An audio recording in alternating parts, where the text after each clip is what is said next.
নমস্কার বন্ধুরা, এই মুহূর্তে রয়েছে রাজ্যের সমস্ত কৃষকদের জন্য কিন্তু বিরাট বড় সুখবর। মাননীয় মুখ্যমন্ত্রী শুভেন্দু অধিকারী সরাসরি ঘোষণা করে দিলেন, কৃষক বন্ধু প্রকল্প কিন্তু বন্ধ হচ্ছে না। কৃষক বন্ধু প্রকল্পের টাকা রাজ্যের কৃষকরা খুব তাড়াতাড়ি ব্যাংক অ্যাকাউন্টে পাবেন, অর্থাৎ খরিফ মরশুমে টাকা পাবেন কৃষকরা। তার ফাইনাল তারিখ ঘোষণা করে জানিয়ে দিলেন মুখ্যমন্ত্রী শুভেন্দু অধিকারী। তবে কিন্তু এবার কৃষক বন্ধু প্রকল্পে প্রচুর উপভোক্তার নাম বাদ যেতে পারে।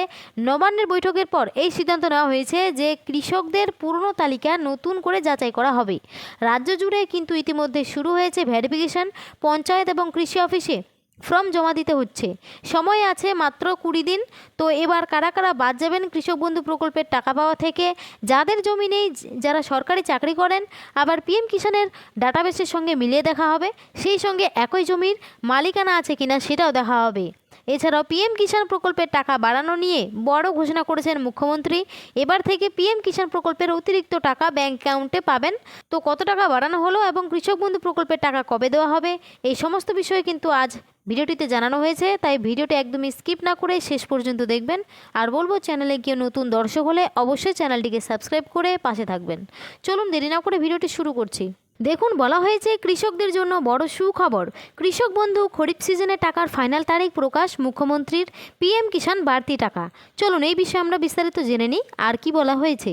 এবার চালু হলো কৃষকদের কৃষক বন্ধু নতুন প্রকল্প। তার জন্যই নতুন ফর্ম ফিল শুরু হচ্ছে।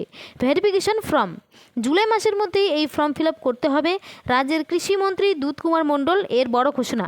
এছাড়াও সূত্রের খবর, প্রায় কৃষক বন্ধু প্রকল্পের সুবিধাভোগীদের তালিকা থেকে 30 লক্ষ নাম বাদ যেতে পারে। নবান্নে রাজ্যের কৃষকদের বিভিন্ন প্রকল্প নিয়ে বৈঠক হয়। সেই বৈঠকে কৃষিমন্ত্রী এবং মুখ্যমন্ত্রী শুভেন্দু অধিকারী উপস্থিত ছিলেন। পিএম কিষাণ থেকে শুরু করে অন্যান্য প্রকল্পে কৃষকদের কিভাবে যুক্ত করা যায় তা নিয়েই আলোচনা হয়েছে। নবান্ন সূত্রে খবর, কৃষক বন্ধু প্রকল্পে পুরনো তালিকা নিয়ে এখন যাচাই চলছে। এতে প্রায় 30 লক্ষ সুবিধাভোগীর নাম বাদ যেতে পারে। বাকিদের নাম তোলার কাজ শুরু হয়েছে।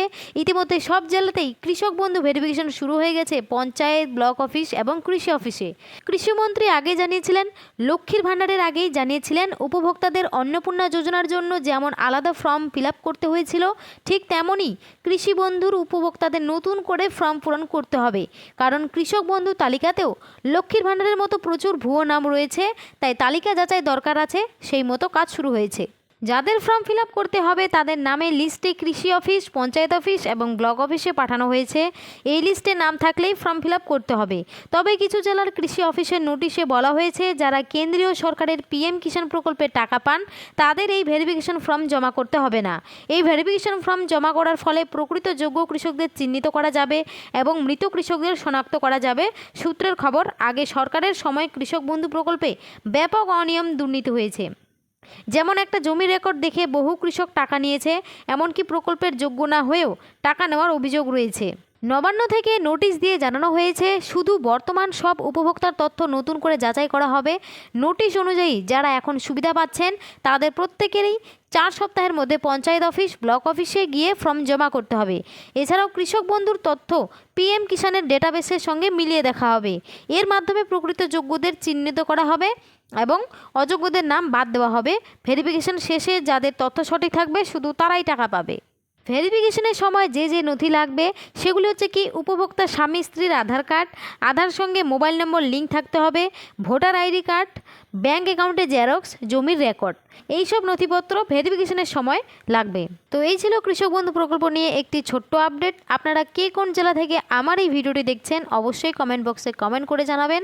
আর ভিডিওটিতে লাইক করতে ভুলবেন না, আর চ্যানেলটিকে সাবস্ক্রাইব করে পাশে থাকবেন। ধন্যবাদ।